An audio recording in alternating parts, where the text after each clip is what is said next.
We're good. Good.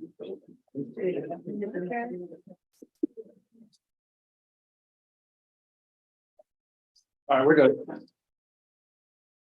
Yeah. There you go.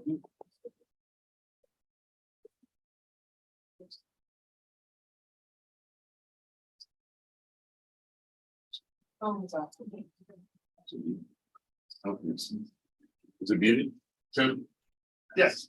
Well, no, everything's fine. We're good. Great. Okay. Okay. Maybe I'm available because I thought on. Okay. Okay. Hey, good morning. Good morning. This is the June 28th. June 28th Board Special Housing Committee. Before we get started, I need to read the findings of necessity for conducting the meeting without physical presence of a board. In accordance with Tennessee Code Annotated, Section 844-108B2, as chair of the Housing Committee, I offer the following facts and circumstances in support of a finding of necessity for the Board of Trustees Special Committee on Housing to conduct its June 28th, 2023 meeting without physical presence of a quorum.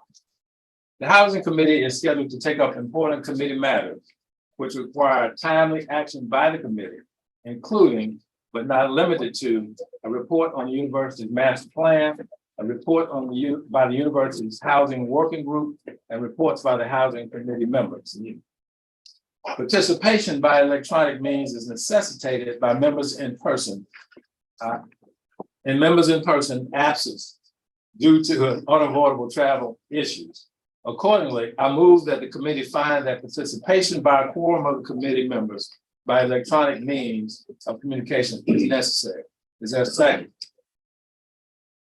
Second. The question is on the motion to find that participation by a quorum of the housing committee members by electronic means of communication is necessary. Secretary Pendleton, please call the roll. Trustee Pinnick. Aye. Trustee McKenzie. Aye. Trustee Andre Johnson.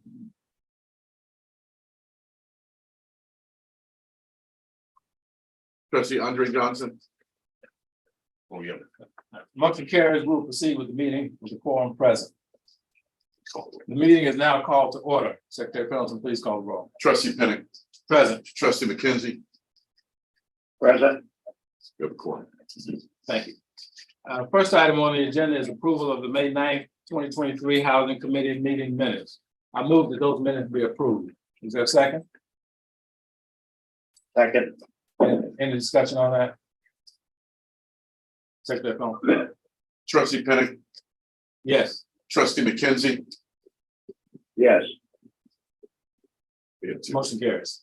All right. Next, on the agenda is a report on the TSU master plan and the housing master plan.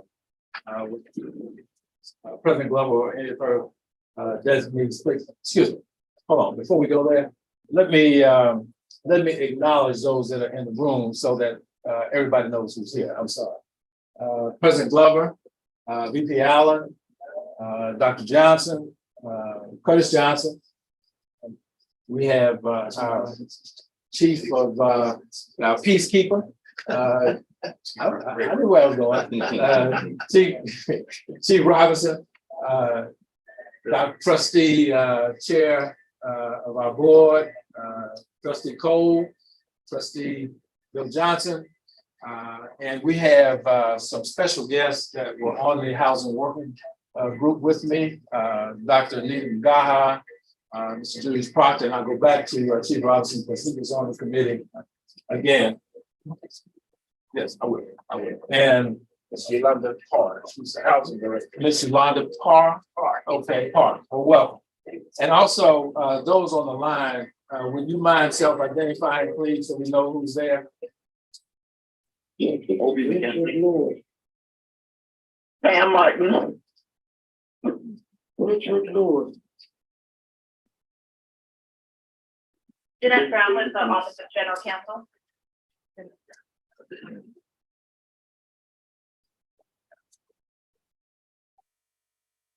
Trustee McKenzie, is there anyone there with you? No. Thank you.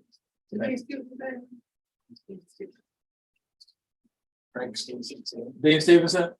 Are you still there? Yeah, big.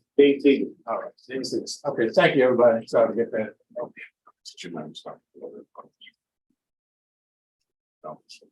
I did. Sorry. Yeah. Okay, we will now move to Dr. Curtis Johnson and his report on the TSU master plan. Good morning. We have engaged Wolford along with the Moody Nolan group to work with us on, Wolford is working with us on our master plan. Moody Nolan is working with us on our housing master plan. The housing master plan will be a subset of the overall master plan. We have done some of the preliminary work in collecting the data for the housing, for the overall master plan. And so in turn, we've interviewed various departments and individuals leading those departments and over specific areas that are being included in the master plan. We also have, Woodward has sent a team out on 2 different occasions to meet with the campus personnel, constituents working with asking questions, collecting data. They've done an assessment of most of the buildings on campus, the primary buildings on campus, on the academic and administrative side. They also have collected data and started compiling that data, start providing some preliminary feedback. Part of their project is to look at the usability and the life expectancy of those buildings and putting together some recommendation. We've done this back in 2015, and most of our buildings received a less than favorable rating between A and F. Most of our buildings were C, B, few F, very few D's. I don't remember any A's at that time. Since then, we've constructed 2 additional facilities. And so in turn, we do expect a few buildings to be better rated this time. We've also done some limited work, but we'll see what the data yield. The Wolford group is working in tangent with the Moody Nolan group, and Moody Nolan has made a tremendous amount of progress with regards to housing, which also includes the representative from TBR on that. Both of these committees, we have representation from TBR. And so Moody Nolan has put together a very comprehensive study, which was included in your last minutes from your last board meeting minutes. And the yield there is in that document, we have a lot of recommendations to choose from. Sites for a particular potential residence hall, the size of the potential residence hall. They collected a lot of data, and that data is coming from the academic side because we work in academic influences the number of people that we should be considering to be enrolled based on looking at the percentage of people that we house traditionally and how we move forward. We were able to have a very in-depth conversation in regards to the Nashville market and how that is influencing the need for campus housing, cost factor into the expense of living in Nashville. So we asked them to include that in the equation. So in turn, working with that, along with property acquisition, where do we want to see the university grow, where the potentials are, where the challenges are in regards to both of these plans. Academic buildings, those buildings that we're able to salvage, those buildings that we're proposing to replace. Also factoring in academic based on the number of people and the demand for a particular major. And what does that major comprise of? Labs, classroom spaces, all of that is factored into the equation when we're talking about a square footage of a building. And of course, the Nashville market cost is kind of elevated in regards to other markets in the South. Those are some of the things. I don't know if you have any particular questions you want me to, areas you want me to get into more in depth in, but I'm available to do that. If I can ask one quick question or 2 quick questions. Did Moody Nolan combined with academic affairs, did they estimate a future percentage of our student body who they anticipate would be living on campus 5 years, 10 years? Maybe what the percentage? What is that number? I don't, I can get you that data, but I don't, we've actually gone out a number of years. And they have a formula that they put together. And so But it's not flat. no, it's not flat. Some areas are flat, but not the total institutional. So that's what we talked about when we talked about the marketing of programs. We shared with them and various groups shared with them how they're planning to enhance their programs, new majors coming down the pipeline. All of those things were shared with the groups as they put their formulas together.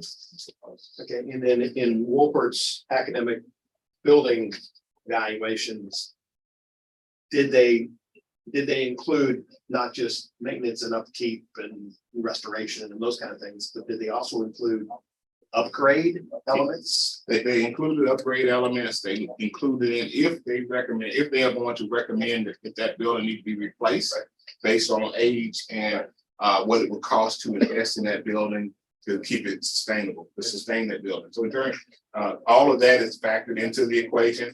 And so during what we're also going to do is the president has committed that we're going to come back and put together an academic master plan that's going to feed off of the university master plan. So we'll take that, we'll this collected and move it further and talk about Beyond just sustainability and currency to future talk needs. about future goals. One of them, I use engineering, for example. Yes. We're talking about the demand. And so we brought into the equation all of the resources that the country has put into developing engineers and sponsoring engineers and identifying, so all of that along with new technology and labs and things of that nature, all of that factored into the equation. So you'll see, for example, the engineering building went from a 60,000 square foot building to 120,000 square foot building in proposal.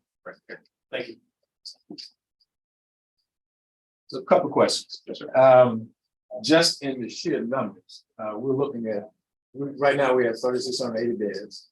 The plan calls for removing or recommended removal of 1,500 beds to drop us down to 2,070 beds. So in the addition right now of 1,000, we have 1,000 bed requests. So doing the math, we're right at 3,074 beds. So I know we're not going to stay there.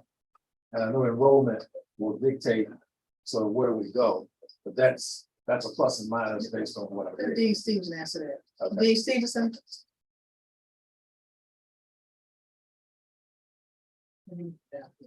Jake Stevenson, Yeah, can you, I was chopping up a little bit. I gotta Okay. apologize. I'm not. okay, Can you ask the question one more? sure. The master plan, the draft lists 3,680 beds that we currently have. We are removing, because of obsolescence, 1,500 beds to drop us down to 2,074. Then we're adding 1,000 beds based on our current request to take us back up to 3,074. So where do we go from there in terms of numbers? I know that enrollment plays a part of it.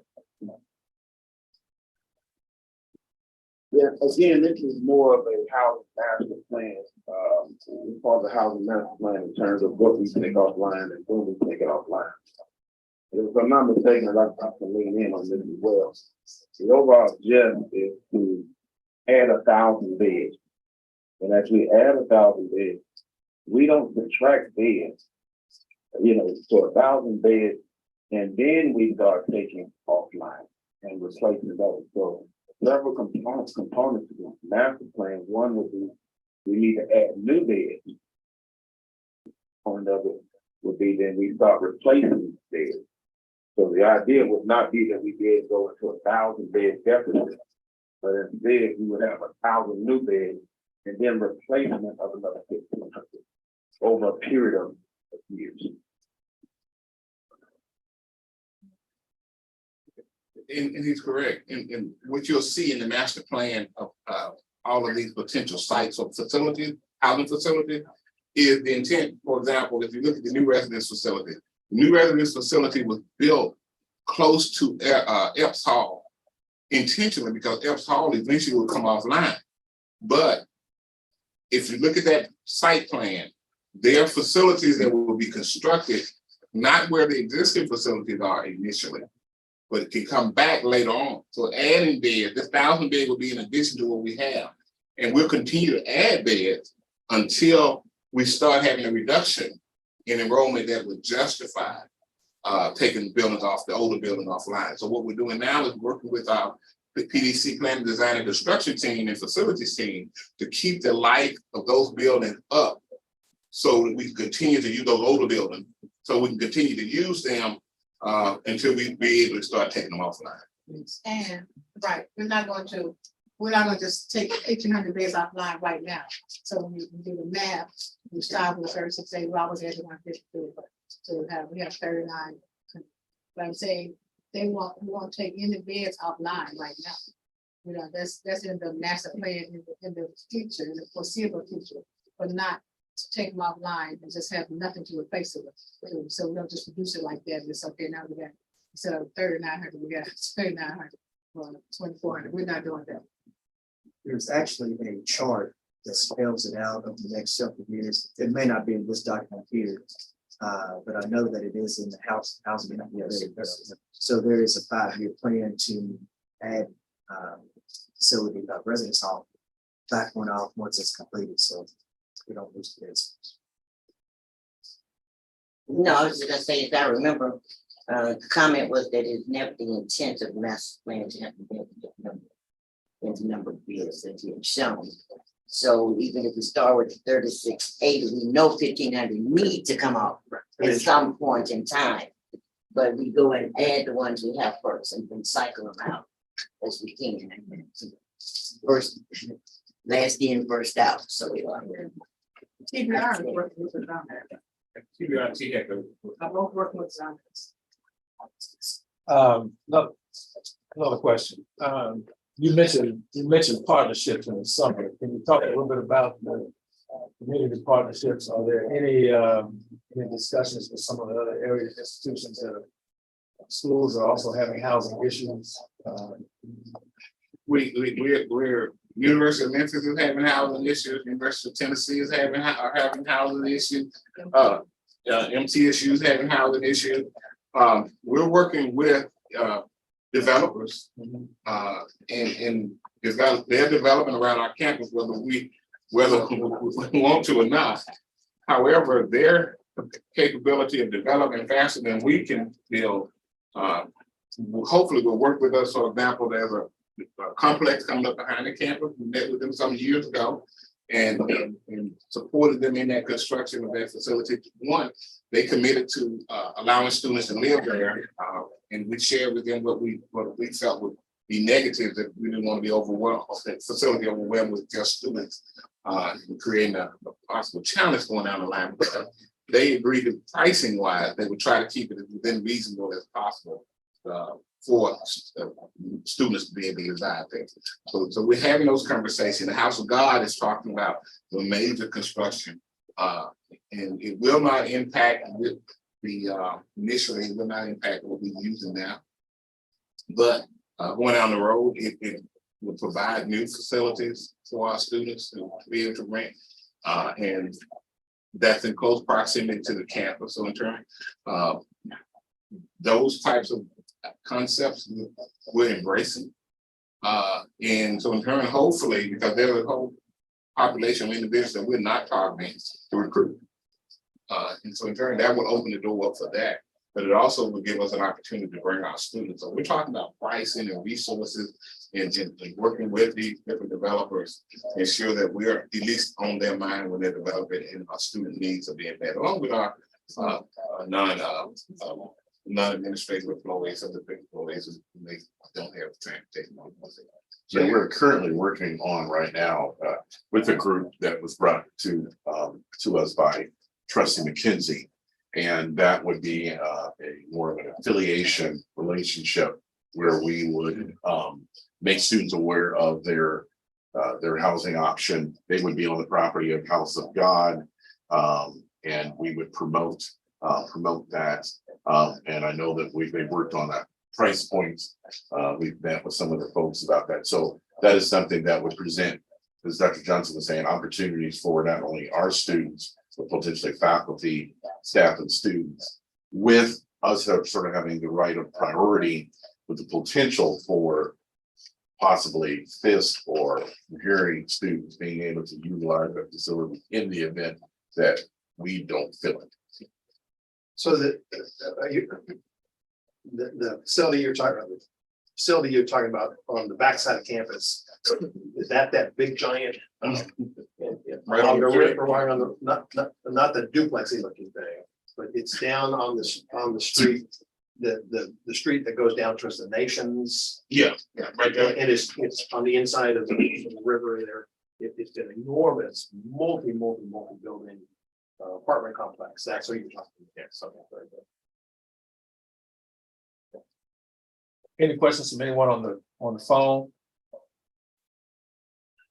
Yes, I'm just very unclear as to how the public-private partnerships that we have been discussing are included in the master plan that will ultimately be presented to the board and then on to the Board of Regents. I just don't have any clarity as to how the proposals that are on the table conceptually are being included in the master plan. I don't have clarity around it. The master plan that we're working on, we don't give, in the master plan, we don't give specific details about what we are planning to do in regard until we get state approval to do it. So we talk at a 30,000 foot level about establishing collaborations with P3s and working with different entities in the community to construct. But it will not be in the university's best advantage to say that we have done X, Y, Z and have not gotten state approval and SBC approved to move forward with it.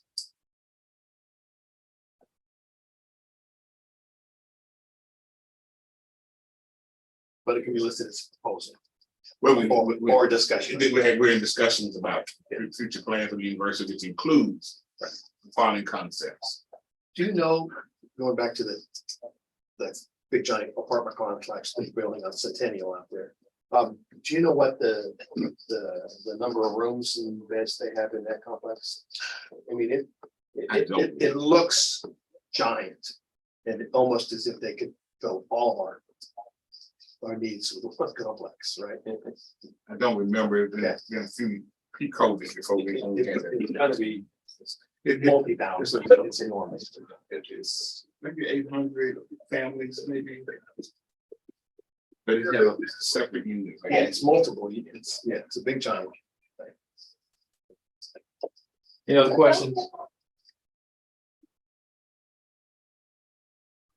Thank you, Dr. Johnson. So we'll move to the next item on the agenda, which is a report of University Housing Working Group. This may require some action.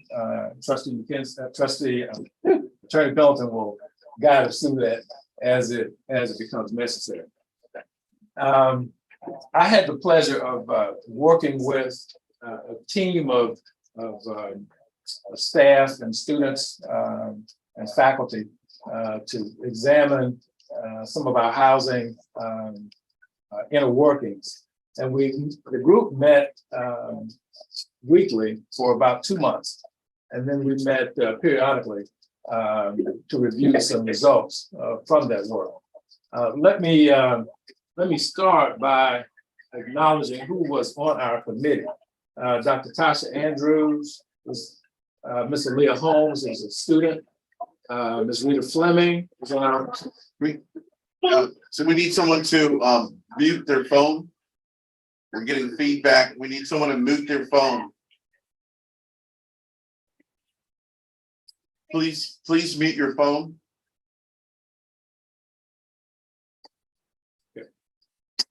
Ms. Leah Holmes, student.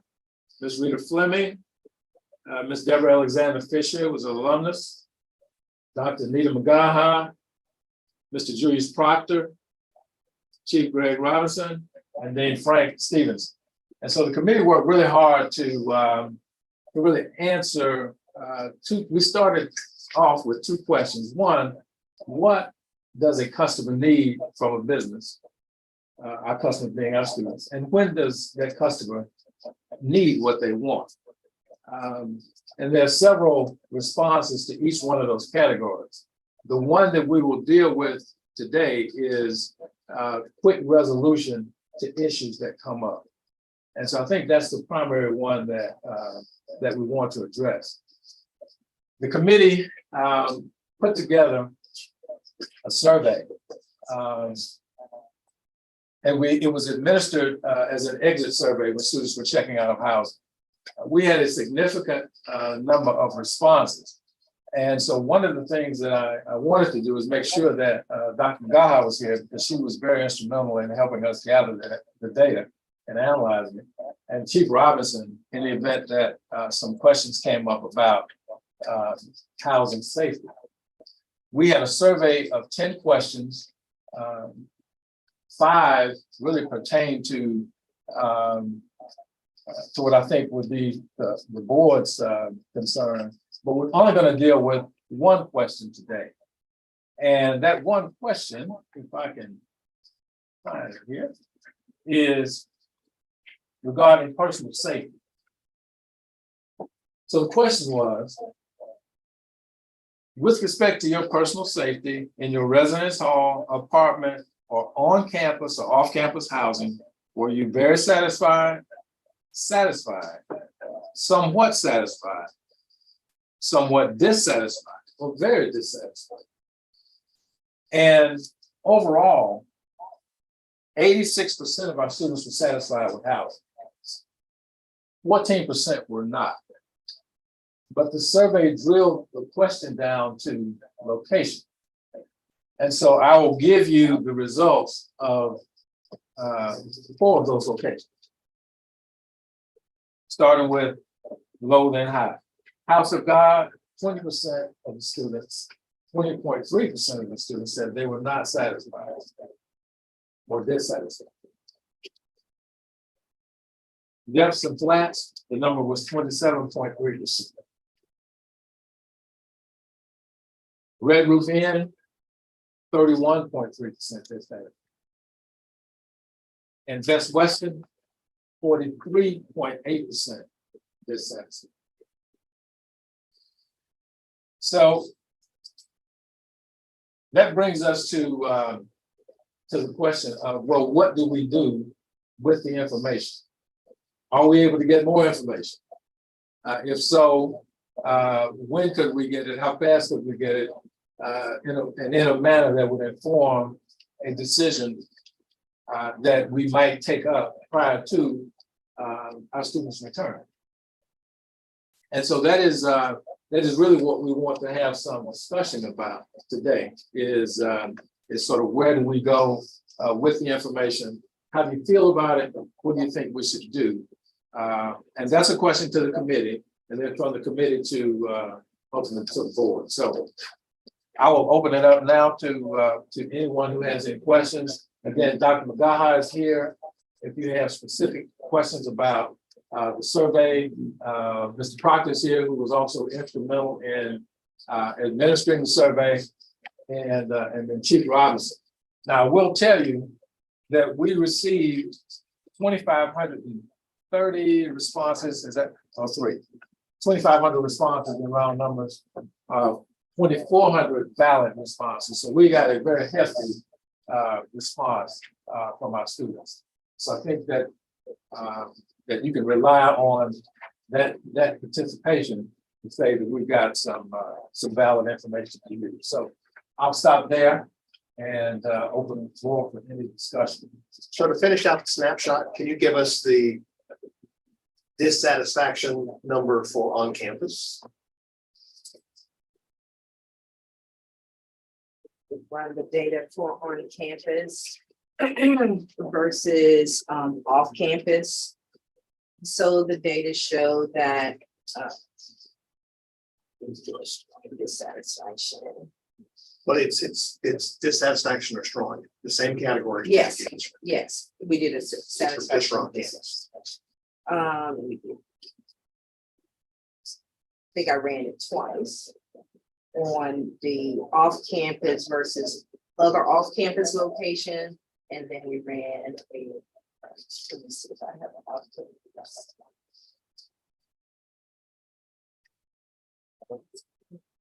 First, I can, Oh, there. can I say something? I believe, I think she's getting to it, but overall, there was nothing, there was dissatisfaction over the 50%. I think 43% may have been, we're talking about off campus. Everything else in general was 53% was over the acceptance percentile when you look from a safety or law enforcement standpoint, even especially off campus. What we did is that the locations of concern were the Best Western and the Red Roof. There was very, and I mean very minimal concern of the location itself. The concern that was, I guess, documented by the student was the area, not the location. So what became tremendously beneficial from the, not the hotel, what became tremendously beneficial was the assistance of Metro, where we had hundreds upon hundreds of extra patrol, which minimized a tremendous amount of concern. Also there was the mobile blue camera that illuminates, you can see from the Interstate Expressway, that also allowed us to minimize any concerns. But we never minimized anything, but we looked at what those concerns are and put things in place to help us from a university standpoint be in better position to provide safety for our students. Yeah, so what I see that. So what I was asking, trying to figure out was is 20% dissatisfaction outrageous, or is it different? So I'm saying Watson 10%, Wilson 12%, Rudolph 12.9, Boyd 15.5, Epps 17.8, which of course is not right, and then Hale 6.5, and New Resident 6.1. So there is a.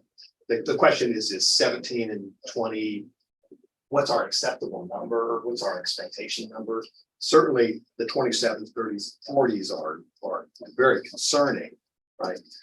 But I just want to kind of get the lay of the land of what's the normal expectation, right, compared to on and off. So that's helpful. If it's something that might help us, Chief Robinson, I know we've talked before about sort of distinction. You were talking a little bit about that in terms of the area versus the facility. Maybe you could talk a little bit more about sort of measures taken to address any issues on the facility and what has been done and sort of maybe the satisfaction, if that was measured, of students related to the facility versus the area.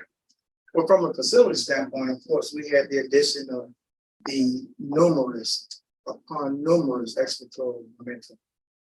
Then you have the third party armed security that we have 24 hours, 7 days a week at the location with the marked unit from that facility. Then also the additional of our CSOs, community service officers, or security guards at the location as well, 24 hours, 7 days a week to provide additional coverage. So you're talking about 3-tier coverage. And then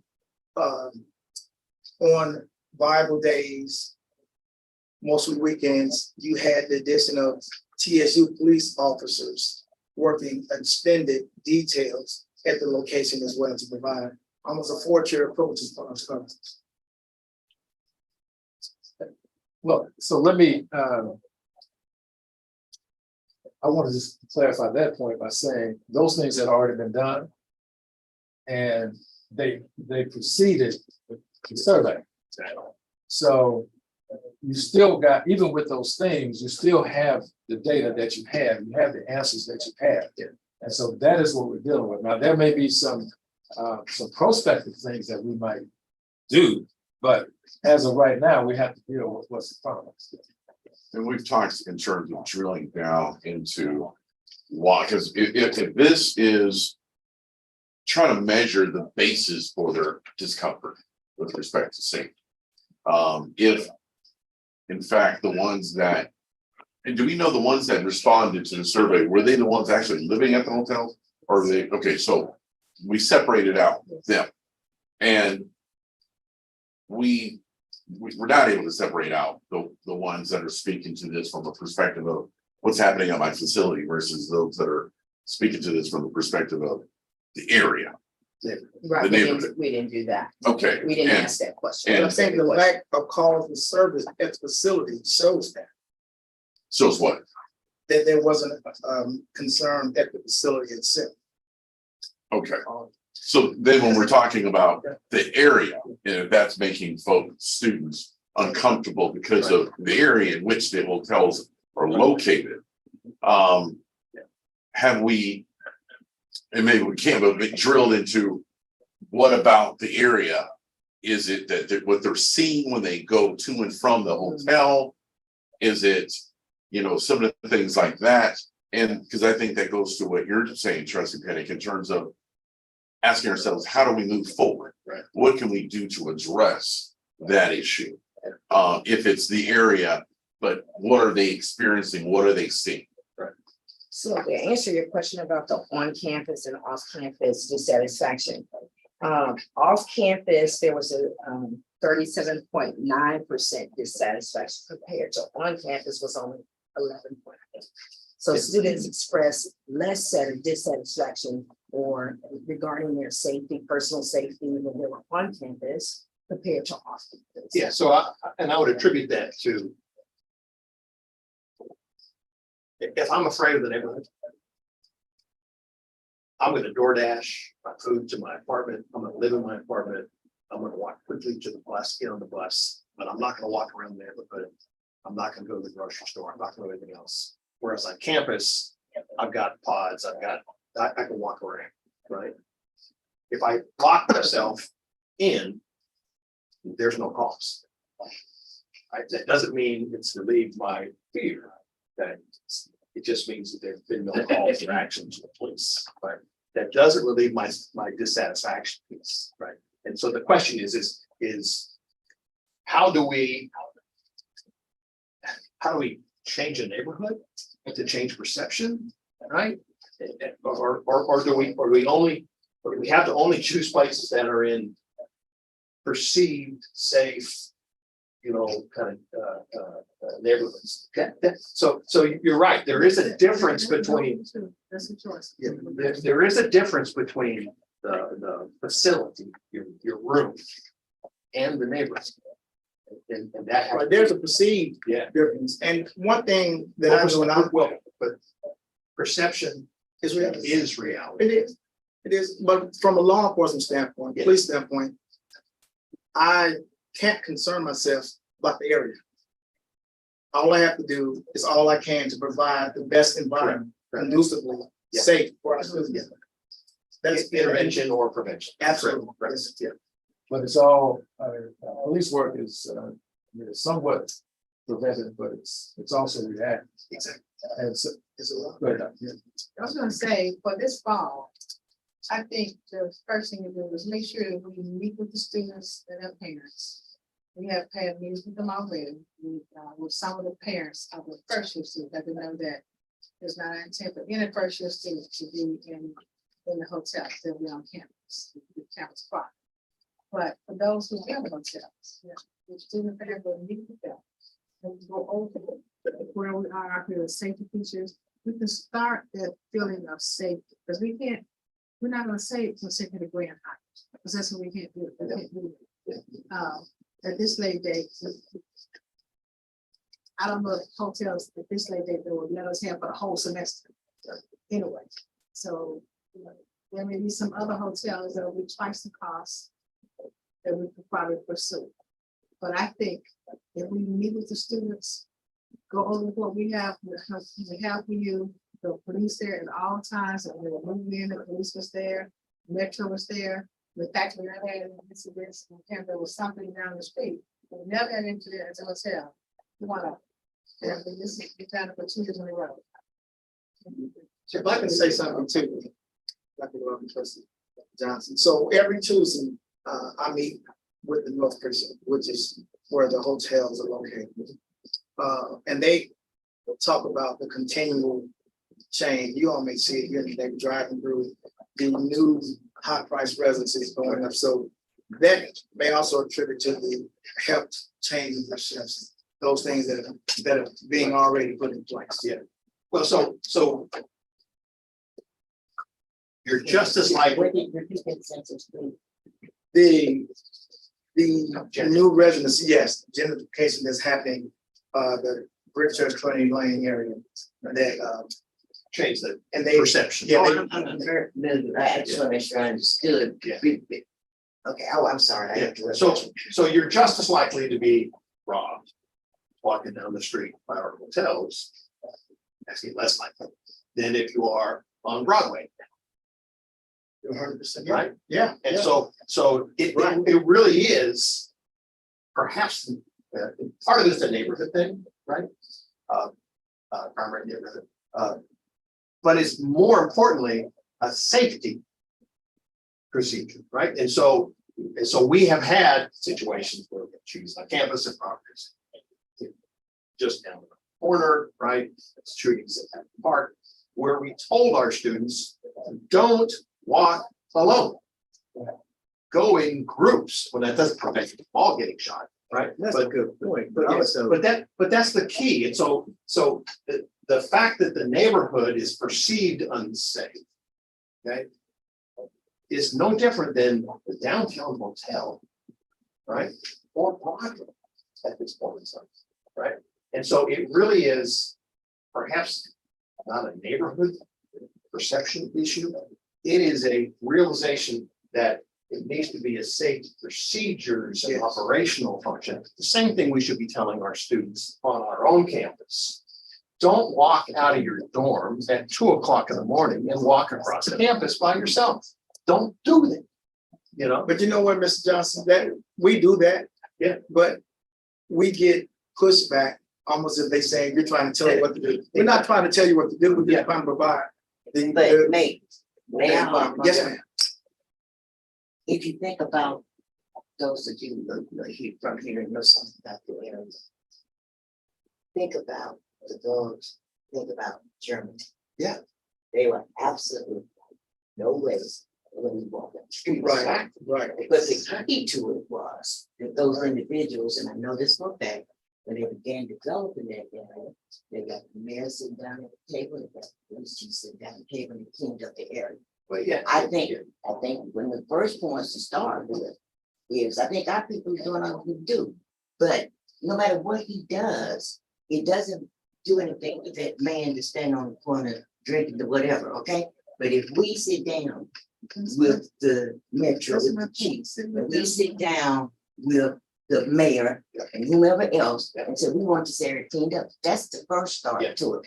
I understand what is happening, but a majority of this is infrastructure in Nashville. Yeah. And if Nashville wanted that area cleaned up to be, it would be, okay? Right. So I think that's part of it. It doesn't matter what you tell those students. That's not going to, trust me, I try to tell them 20. Yeah, right. But it does matter. No, Because you have to, you tell them, but we tell them already Yeah. as part of our orientation process but when they come. our duty, our fiscal Our responsibility, fiscal. our in local parentis responsibility is to say, No, our this isn't duty your house, is so to it's a little sit more different, so metro. act a little different here. Our duty is to So- sit metro Yeah. and the mayor down and tell them what we need them to help us do to change Yeah. the environment of that area. That's our number Yeah. one duty. And, you know, something else that is a factor that maybe Dean Stevenson, if you're on, can speak to, and that is, sometimes it's about how you feel your safety is whether or not you feel you have a choice in being there. Right. And my understanding is that you described this before, Dean Stevenson, where now the students are able to have a better, maybe a better say-so as to where they go because they started early in the process and identifying where some students want to be in a house of God. Some students want to be in a hotel. Some students want to be on campus. You give folks choices. Sometimes that may have an impact potentially. So it doesn't change some of the dynamics of the neighborhood. But if I'm saying I am choosing this option when I had other options, that might affect the comfort level as well. but you're getting into emotional perception. Yeah. I'm not sure. Yeah, you I can apologize for evaluate the that. background noise. You go ahead. Let me say, I think the survey, it was a great survey, so we have to, what we were planning on doing is a focus group to dig in. We're assuming that the dissatisfaction with safety is about the area, but it could be several things. It could be the security guard, it could be increasing gas to death. It could be the homeless folks walking. We don't know. We need to dig in. So we want to do a focus group with the students before they get here, so we can lean in. Did they not see the security guard? Did they not feel comfortable with the response and issues? We've been there 2 years now. We haven't had any major issues. So there was a little concerning when we got to the result of this survey, but it's something that we want to dig into. So we definitely need to see what the students, what their appetite around safety is. When they say dissatisfied, some of it is just, I feel safer being on campus. That's very natural. That's very real. And some of it may be the area, but we definitely need to dig into that. We want to do a focus group with about 25 students that are from that area. I mean, that stayed there last semester and dig into what their concerns were. But yeah, having some choice will make a big difference too. And if I could say something too, we met prior to this last semester starting with the deputy chief and had those same dialogue and conversations, Trustee Cole, about their assistance and their need in doing more to clean up that area, because they understand from a campus standpoint, we're limited out there. Correct. We're limited, and that needs to be understood, but that's not excusable, because we do all we can and we continue to do that. But the continued conversations with the chief and the deputy chief will help us all to bring a better situation. The chief, the deputy chief, and whoever comes in as mayor, I'm telling you, Yes, they want to clean up that area, to clean up the area. I respect the information that's been done, but we start getting in, whether it's that there was a piece of paper out on the street, You gotta dig that. You gotta dig them down. you're dealing with emotional aspects of it, and you can't measure that with the numbers that we're seeing. We know that there's a problem. I think that there is a good approach to develop a focus group going to look at it in detail as we go through. We know there's a problem. It's well documented, based here. But I say to you all, the problem, when I get off the exit right there, okay, I'm all right. When I get right there at the corner, I'm looking. Not at the hotel, I'm looking who's on that corner. So, okay. We need to take a step to bring It's like some TSU pressure and North Jackson. to Metro. I can't tell you how many times people tell me that you shouldn't live on campus because it's not safe. Right. That's not safe at TSU. He had a Well, broker. there deal. is no, that's the same situation we have over here. It's a perception. And in many times, perception is not gonna be reality. You have to show them why perception is not reality. And the way you do that is you sit down with the students who are there and find out what, you can't just say, this is number one, dissatisfied. Well, you're dissatisfied. You're dissatisfied because, what is the reason of dissatisfaction? That's what we go down and address that. Is it something we can address? If not, then we got a different problem. If we can address the issue, they see the police car there, we brought the food truck, down all these things. It brings But I it think to going- Metro to sit down and talk. Well, and yeah, I was about to say, And won't be. Metro, because I don't think they'd be opposed to that at all. No, I don't think Because so. I think when Jay Stevens spoke with somebody, I think we've had at least one group, well, the first one over there. Last year, I feel what happened. But I can tell you that I think sitting down with them, that gives them a position of either our police chief and their police chief, that gives them a position of ease. Right, Well, I if think- those two people are there. With how you call the meeting of those students that are going to be in those facilities. And they're hearing a commitment from our chief and from Metro chief, I think that will make a difference. But I stress to you all, let's look at the dynamics of Nashville. Nashville's crime rate all over. If I can, Okay, and I'm probably safer there than I am down on Second and Broad, around 2 o'clock in the morning. But just one thing, want to follow up to what you're saying though, is I think it has to be beyond the police chiefs getting together. You're saying I'm city saying officials. I want some City officials there beyond, because we've had those, you're saying you've had those meetings, but I think to have someone from the mayor's But office. that's how the borders came down to straighten up that goes to straight up Germantown. I promise you, you could not walk in Germantown when they first started that development. Then they got $1 million homes there. We need that. What's the word you just used? Whatever you use. Okay, we need that level of person with the police chief, with our police chief. And tell them what we need. And then with those two law enforcement officers, meeting with a group of people that are going to be in that facility, I think will make a difference. I don't think it solves the problem, but I think it makes a difference because as I look at it, if we're talking about fall, first thing, and you know, I think that and go and invite me next time, I know, but I think that the ultimate, the best goal would be get the students out of the hotels and put them somewhere else. Well, let me add to. Wait, just 1 minute. That would be the best solution. But we can't do that at this point in time. We can't. We would have to be able to get on the building commission agenda. We have to see if they can get it. And then I'm concerned that they will say, TSU was sweeping the trouble to another. no, that they will say, why didn't you deal with this before now? Well, and then I would say that information comes to you when information comes to you. It is not always at the moment that you need to make a decision. Well, why didn't they Sometimes buy it's it later. on that information we sent them when we were downtown and it came to them and it Well, came to them? well, I'm just asking. but because we asked our customer how they felt. Yeah. And our customer said, this is how I feel. This is what I see. Regardless of what. Oh, I agree with you, Okay, but I don't but- think we can go down, I don't think we can go. I think we would have a bigger challenge if we went to them right now and said, hey, we want to end these 3 hotels. Where would we put those students? Yes, To 11, okay, where would we put? Well, I don't know the answer to that question right now, but let me make a statement. Then hold it. Okay, you don't have to be quiet. But I want to make a statement and then I'll ask the question. So when I got this information, I asked the trustee, I said, trustee, and the trustee would do it. I'll allow the trustee to remain anonymous. If it was I me, said, just call my name. trustee, if you had this information as a parent, what would you do with your child? You did ask me that. Was it you? Yes, sir. Oh, and Yes, quote me correctly, because when I asked one about. I go get him and bring him home.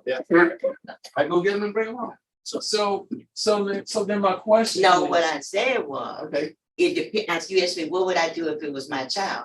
I said, first I would sit with that child and find out exactly what the reason was. I said that first. And then if I couldn't resolve it, yes, I go get my child and bring him I'll home. bring him home. That's what I said, All right. because I live here in Nashville. Yes. Now, if I lived in New York, it better work it out. So before you ask your question, can I just put a little twist into this? Go for it. Okay, so one of the responsibilities that a university has is to better the environment that surrounds us. And so what I'm not hearing is when we go to another location, this hotel is, how are we using our resources, talents and skills and knowledge to improve that area?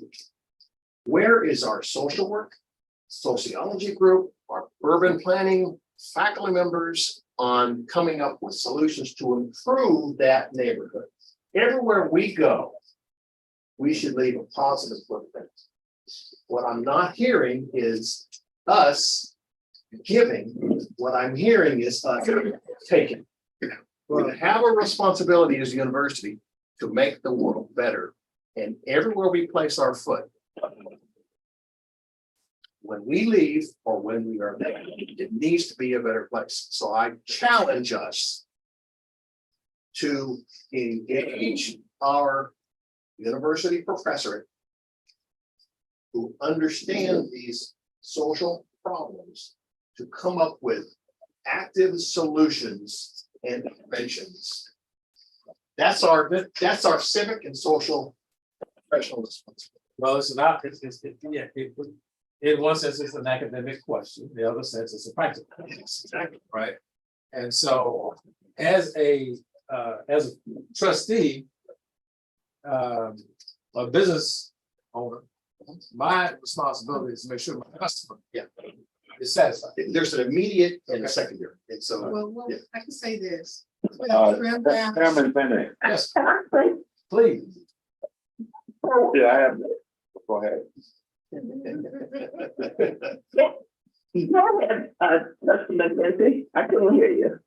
Yeah, yes, I, any decision of strategy that we make as a group decision makers should be made on a foundation of verifiable information. One of the things that is concerning me, all of us have worked on survey responses, checking a box. Until you dig beneath the box and truly understand why the answer is dissatisfied, we're making decisions on the basis of incomplete information. It is not you that it's important for us to take what we got in the initial survey and dig beneath the check in the box to determine exactly why we got the response we did before we put a plan of action in place to change the box being checked. We have incomplete survey information. We don't know why. We don't know whether the answers came from more women or men students. We don't know whether or not the answers came from more freshman students or junior students. And all of the answers to that will have a great deal to do with what plan of action we put in place. But when you have incomplete information, you can't make a solid strategic decision until you know the facts. And the top line checking of the box is not a complete analysis of survey results. And that's my comment to the table. Trustee Martin. Well, I was actually going back to what Trustee Pinnick had said. And so basically, Trustee McKenzie touched on that. We have to go back and look at the survey. Part of doing the survey is digging deep and finding out why you have this information, why you got that response. What can we do to make that different? So once we have that information, we can move forward and make some changes. And in addition to that, I agree with Chair Cole as well. Being from Nashville, we do need to bring in some of the top people and speak to them and demand that some changes take place around the university. And not just having the conversation with them, but we need to make the students aware. We don't do a good job of communicating that these are the meetings that we had. This is what we shared. These are the concerns and these will be the changes. And then let them see some changes. Let them see additional Metro Police in the area. Let them see that they're cleaning up the streets and not as much trash. And make them aware, continue to make them aware. Communication is huge. Perception, what they have in their mind when you say, this is what TSU Police Department is doing, this is what Metro Police Department is doing. Don't just say it at the beginning of the year, say it throughout the year so they will know that we hear you, we're paying attention, and we're gonna make a difference. The TSU also provides an economic impact to these areas as well. And I think that's important as Trustee Cole had mentioned, having the leaders such as the mayor, et cetera, at the top, because we are providing, you're talking about a footprint, leaving that footprint. Well, we've brought in the security services that are needed to make our students, at least, they may not understand the protection that they're getting, but in the same light, I think they can be there and be safe. I think we've done a good job with them and continue to do that. Also, we provided that economic impact in that particular area. So we're setting a footprint, and economics does drive a lot of things. that move forward. Now, our goal is to get the students, of course, out of hotels. I think that's Dr. Glover's, what the task is, and that's what we're having these committees for. And we're working closely with TBR, State Building Commission, State Architect, et cetera, to move forward so we don't have to have these conversations. But while we're having them, we want to make sure they're in the best place possible, and then we're providing that level of service to the students. But I think going back to Trustee Martin's comment, we need to make sure that we're communicating on a consistent basis, those things to students about one, what we're doing, and including meetings that we're having so that they know that we're acting on their behalf to address their concerns. And that's what Dr. Glover had mentioned earlier, when the students and parents come in. This morning, we had a meeting on housing with the parents this morning. And we've done it, this is the 5th meeting we've had with them about housing. But I want to say, it might, as we just go to this, so we got some options, so we can just see, one, we can try to change hotels. 2, we can change perception, and 3, have no hotels. Now, for no hotels, we have trimmed our first year class down by over 1,000 students already. Those are 1,000 students that we've been revenue producing, we've been educating, so that's our job to educate Black kids. But because there was so much noise in legislature last year, we said, let's just cut in half. So we have trimmed, we have not let students come to clear through this fall. So we gotta live with that. So we can't trim it anymore. So we got it down to 2 hotels. So I hate us not to just to tell these others, some more students, we can't come to TSU because we don't have a housing for you. So our job is just now, let's get more housing if we can. That's the fourth option, get more housing. No, change hotels, get more housing, no hotel for change perception. So change hotels in July. It's almost an impossibility because people have to take hotels offline for a whole semester. At this point, it will cost us almost as much as we stick to a 5-star hotel. And we just have to make sure we check, meet with the students. We got some focus groups that we plan to do. Dean Stevens had mentioned that. The parents this morning were not upset at all. One has a student who's going to be a first year student, one's a returning student. They don't mind, they understand the hotel situation. They rather than be in a hotel than not be in school at all. Those were the words that were said. And so we hear that a lot from parents. So I think, we should move forward this year.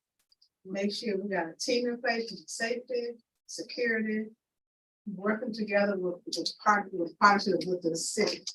And maybe the sheriff's office, but definitely with the city to make sure, as they've been working, Metro been working with us. We have met with the command, we met with Fifth Precinct. North Precinct. They have been absolutely tremendous. So we gotta make sure the students, we gotta make them feel safe. Yeah, but they don't feel safe. That's a different problem. So we're working on now to making them feel like you're safe. We can't change the neighborhood. I grew up in the neighborhood. I wish I could change. You can't change that. We gotta learn how to live within it and obey the But rules. we can improve I mean, services and between now and availability in that neighborhood, and that's our social responsibility. in 8 weeks, we can, in 7, 8 weeks, we can't change it. We can't, but we can partner with the city. Precise, that's what we're saying. To Work with begin them. to assist them in changing them eventually. And that's, we have a PR response, we have a PR opportunity here, a social opportunity here to be the people who come in and make things better, because the knock is that we don't. Right? We can have a voice. So we can have a voice, we can have a part to play, and I think we stand up and accept and gratefully take on that role. Let's take on that It's a challenge. good And conversation to have. let's challenge those academic departments to not just teach it, do it. In academic affairs, I have to take my head off of them because they will take the chance. Well, academic affairs, go out to the hotels. Right. And meet with the students, tutoring sessions. I mean, it's the community they created last year. I think it's what kept people so calm because they didn't have to come to campus as much to do as many things because they had Dr. Milton, Dr. Smith, Dr. CA, they went out there and went over things with them, homework assignments. What are your problems? What are your issues in academic affairs? And I thought that really took it over the top. Well, and part of that is, and that's good, and we should be doing that. It it's self-serving for us to do that for us. But let's also serve that community that we are temporarily in. Right? So let me, Beyond just our see student. what the police department has done. So on varied Saturdays throughout the year, the North Precinct Police Department, police officers go out to that community and they do things. So we from TSU Police have assisted with them as well, although we don't have any authority jurisdiction out there. But because our presence at the hotel. Exactly. Yeah, so we've made a commitment to do more of those this year. Their community temporarily is our community. Yes. And let's own it. And let's assist it. And so whether it's our people doing feedings on Saturday or bringing in house services or whatever we need to do, right? Let's get involved and do those things.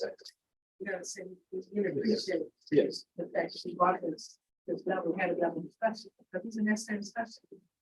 Yeah, I don't want us to lose, all of that sounds good, yeah, right? But when we have our discussions with housing, about housing with parents, I don't know if we say, okay, well, we can hotel, 40% of our students said, recent survey, that they didn't feel that their personal safety was where it needed to be.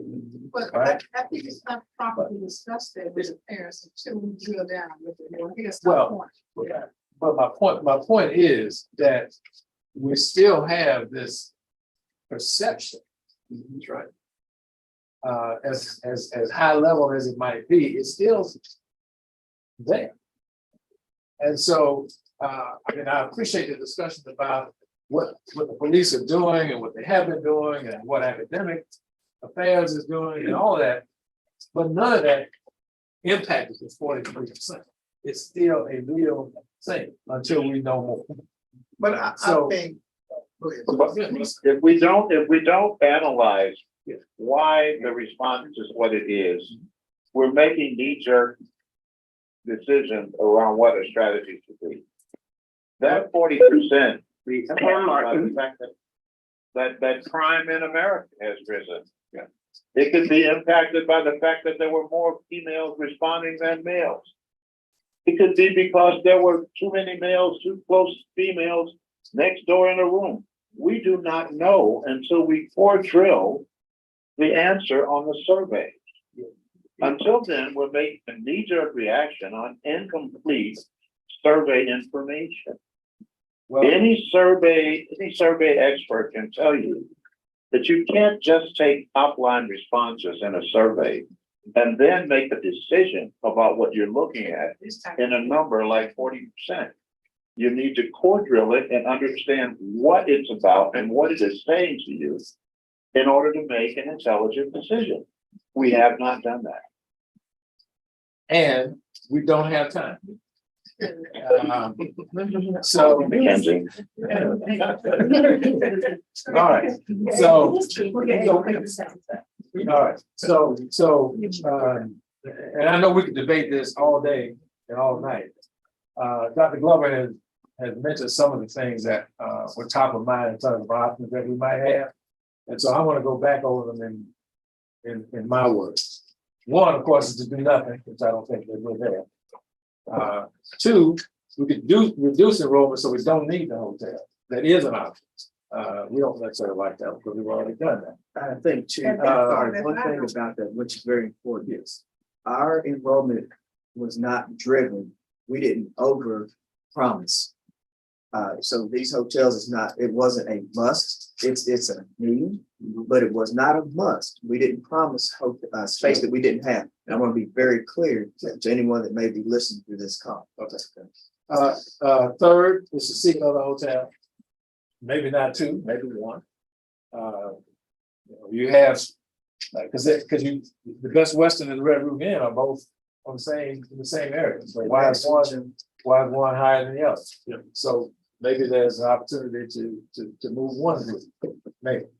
And then the other is to, and I think Chuck Cole was headed in that direction, is to invest in some additional resources.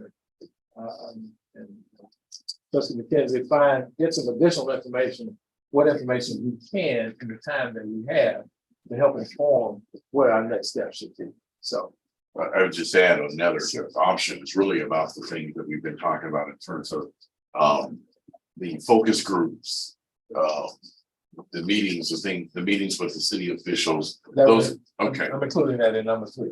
okay, Yeah, it's more of a comprehensive. okay.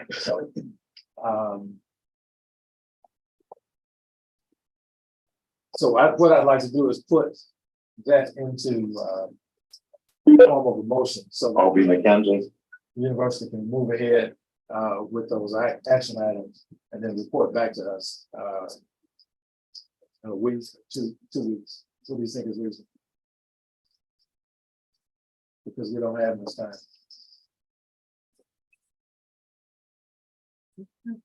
All right. Let's take it item by item, and say yes or no.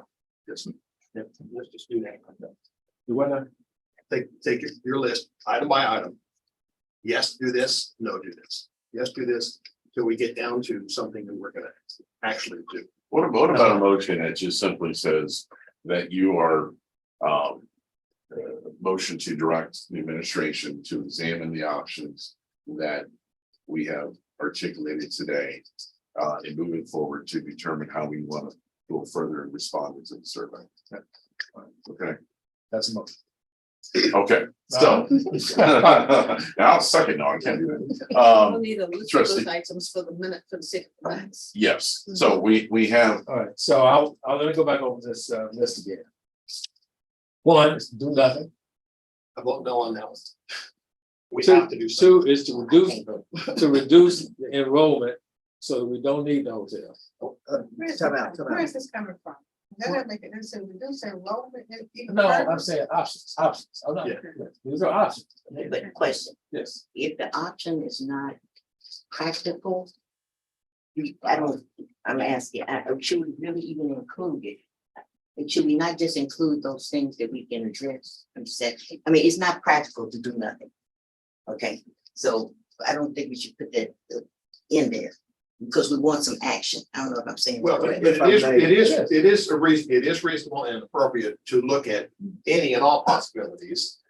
And while they're bad ideas, it's worth saying that's a bad idea. Again, I'm not we can't communicating tie myself. enrollment to housing. Right. Okay. But the General Assembly is done. They've tied legislation, they've tied our enrollment, our meaning TSU only, to housing. Yeah. So that's just a broader issue that we really shouldn't get into. I mean, in all due respect, we should not get into letting them continue to run TSU. We know we're the ones who sit in these seats. We're the ones here every morning from 6 o'clock in the morning to 8 o'clock every night doing this. So we can't let someone who looks at it from one set of lens and not be open to anything else dictate that to us. We should make these recommendations. We're the ones who look at the students and find out what their needs are and how we can make things better. Let's go with what we think might be the best options. You put forth some options with each one of them, and let's try to see which one will work best for the students in this fall. That's fine. And you can come back and tell us that in a week.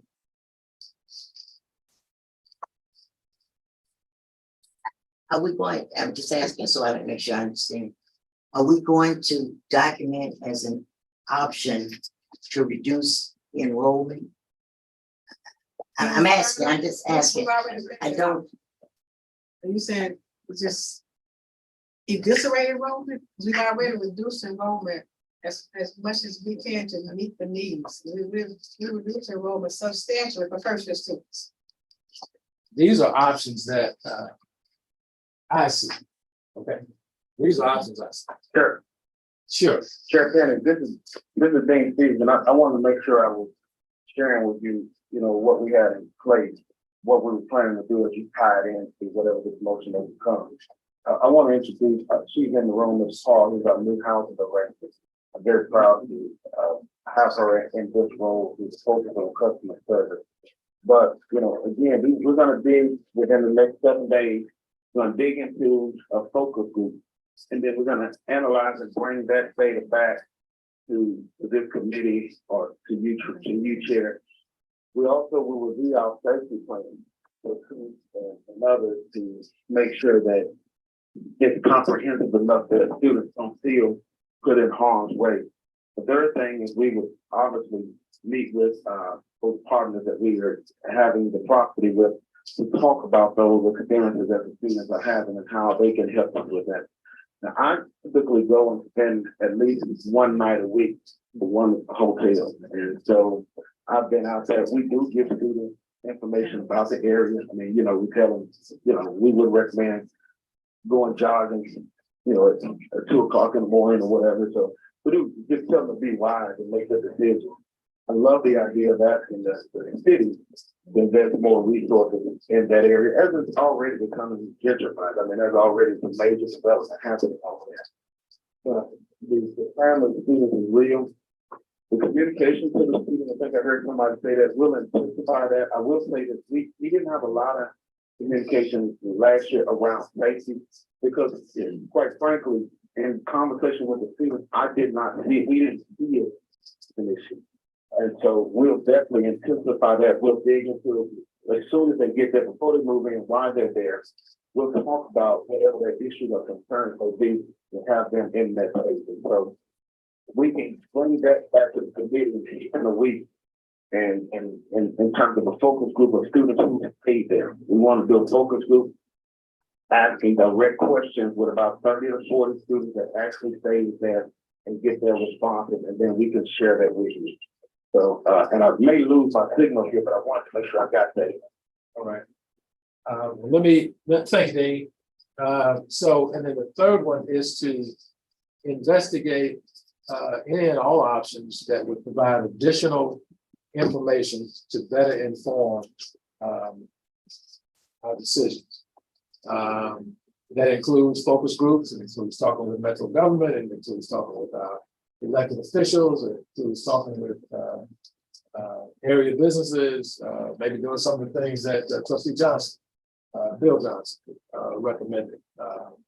So that's a sort of a catch-all, number 3. And the last one is to certainly seek other locations or another location for our students. I think all of those are things we should consider doing and would like a response back in a week. Can I ask one, I won't say this anymore, but how can you make a decision without knowing the facts? Well, Trustee, what I was recommending includes your recommendation. It includes your recommendation. Some of it we're not going to be able to, some information we won't be able to get until several months from now. Now, one thing we can do. And so now if we don't have the proper information based in fact, then the decisions that we make strategically right now would prove to be totally inaccurate because we don't have facts. And maybe the best thing to do here from a motion standpoint is to simply, and we do this all the time, is for you as the chair to ask President Glover and administration to take under consideration and advisement the items that we've discussed today, and to follow up with you with respect to a report that can be provided within a period of time to get back on these things. That helps us deal with what Dean Stevens is talking about with drilling down, and Trustee McKenzie with respect to that. That allows us at least to consider if there were an additional hotel we need to do related to that. And allow us to move forward. So everyone's heard the discussion, and just to do it that way rather than trying to counsel as much. Okay. So, President Glover, would you please get back to us with the items that? Because I understand. Yes. All right. Yes. In a week. Well, realistically, probably let's. 2 weeks. Yeah, 2 weeks. 2 weeks. 2 weeks. Yeah, you're not doing the work. It's much easier to say. Well, we got a time frame here. No, we're well aware of that, and that's why we're proactively making sure that we could, move forward with housing, going to the SVC and others, the ESC, in a reasonable time frame. That's what we've done. Understanding the survey, looking at the results, then we need back up. I think we've got to do something. We've got to act responsibly. Yes. We So- are responsible. I mean, trustee, you know. I'm not saying it's not. I'm not That's saying. why we got the hotel, we got everything, these two hotels are narrowed down, so we don't have to go to one spot, you know, just to go to these two hotels. Close to campus, we beefed up everything, security, the new apps, they can know when the shuttle is coming, so we can do more. We can see that, you know, our hotels available, they'll give us a whole, because we have to have a whole hotel, can't have people staying there with the students, so that's at risk. So we're asking that we investigate that and get back to us in 2 weeks. That's what you're saying. That includes the focus group. That includes the focus. All right. Thank you, everybody. Let's see. Can I We make got a one couple. comment? I just like for us to go on record that you had a very detailed report to be prepared for the last board meeting. You were not in the country, we were at a time, thank you. Just want to make sure that we go on record that your committee had a report and we asked them to bring it back so we could be a little bit of the entire detail. Thank you. All right, we have one more item on the agenda, and that's housing committee member reports. I don't think trustee Andre Johnson's on. Trustee McKenzie, this is your time and son. Well, I just have one item to report, given my, focus on facts. The one of the two proposals that I brought through the housing committee, to the table, is the Avon campus proposal that we received from one developer. And I wanted that quantified, and I have not articulated to this, table the financial implications of what we have been offered on the Avon campus.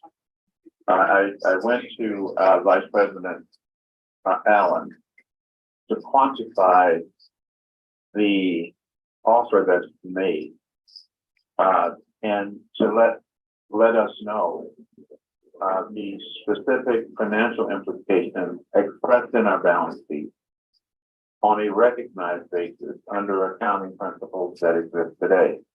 That number is $30 million.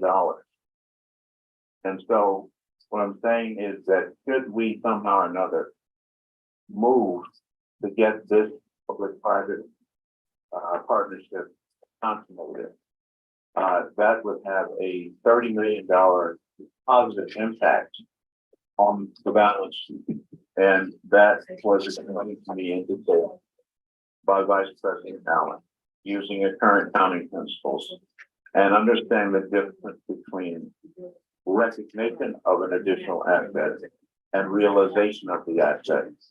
When the asset is recognized as a $30 million addition to the TSU balance sheet, it changes our ability to finance public-private partnerships, such as the one at the House of God and anything else we might want to do. Because in certain cases, there are municipal financing that are involved.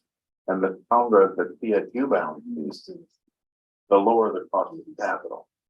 So not only do some of these arrangements be direct impact on what people see when they look at our balance sheets on a recognized basis, it has implications for the cost of capital as we try to finance additional beds using a public-private partnership.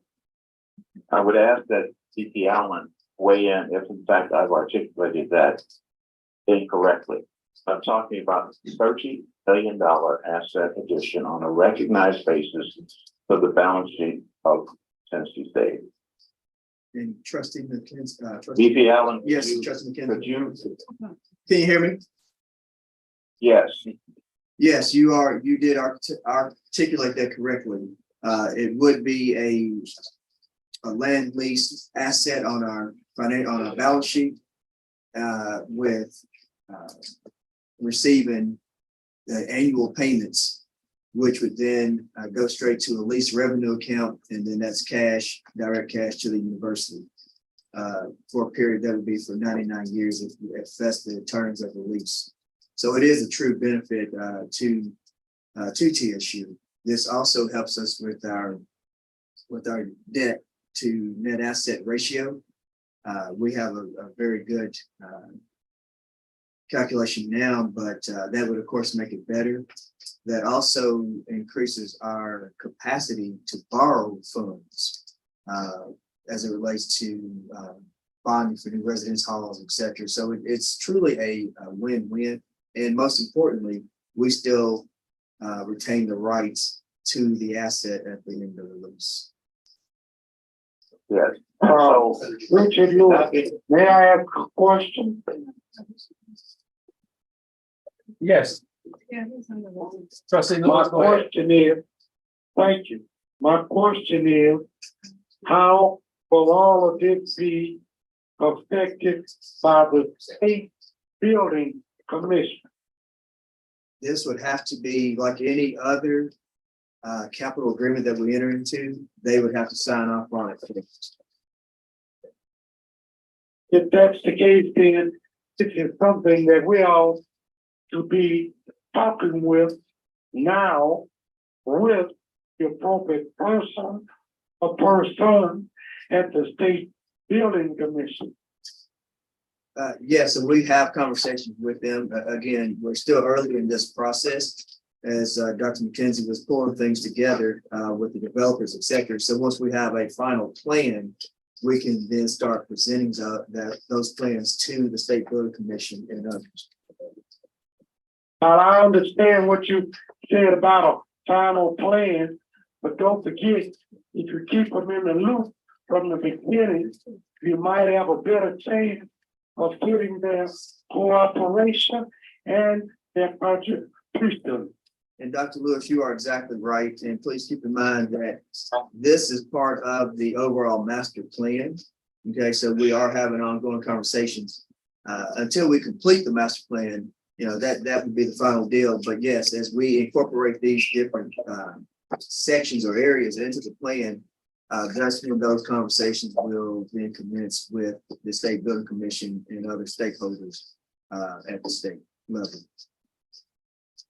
Thank you. Yes, sir. I think one of the things that one last comment I'd like to make is that one of the reasons I wanted to quantify the opportunity is so that we might prioritize what it is we're doing.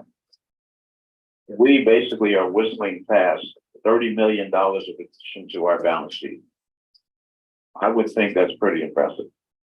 As a result, I would think that it would go way high on our priorities, because not only does it add beds, but it adds $30 million of asset value to our balance sheet on a recognized basis.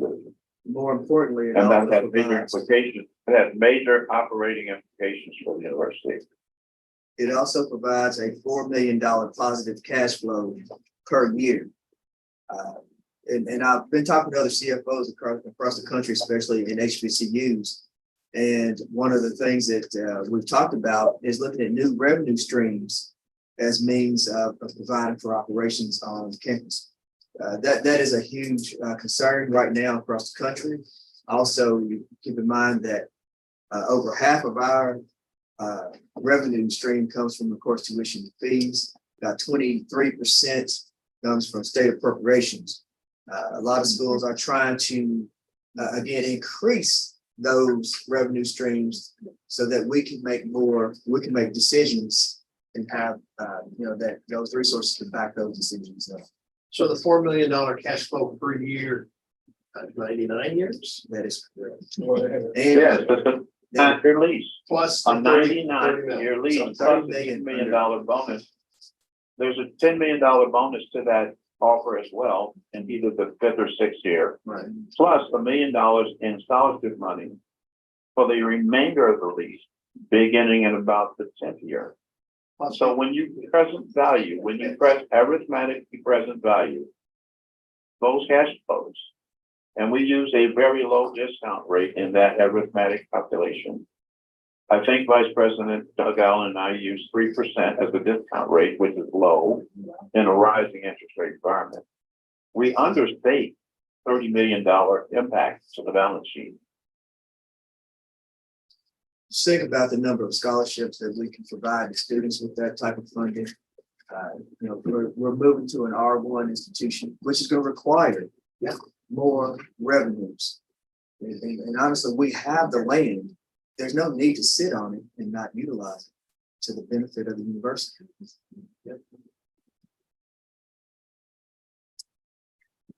And you keep the asset. I mean, it's kind of a no brainer. It solves a whole bunch of problems. Including us the ability to put people in beds and rent those rooms, right? And hopefully reduce the cost.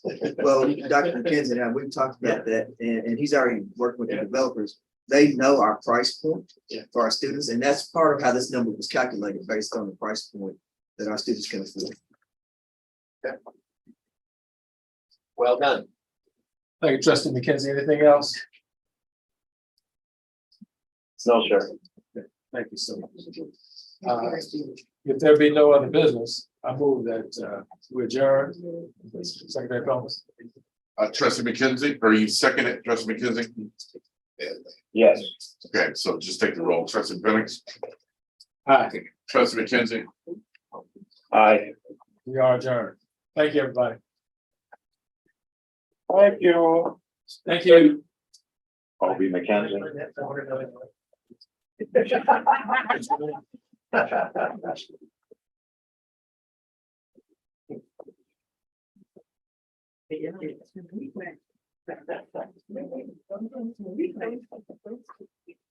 Turn it off. What's going on? Yes. No, it's gotta be.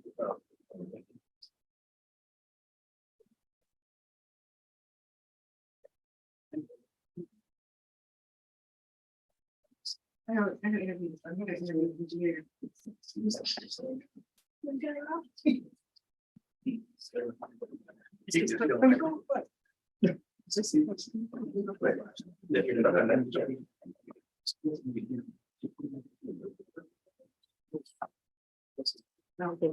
So we need to get to, there you go. Oh, you guys already, we're done, right? I don't know. Yeah. Yeah. Maybe we may. Yeah, it's already done. And then the Bergman killed it.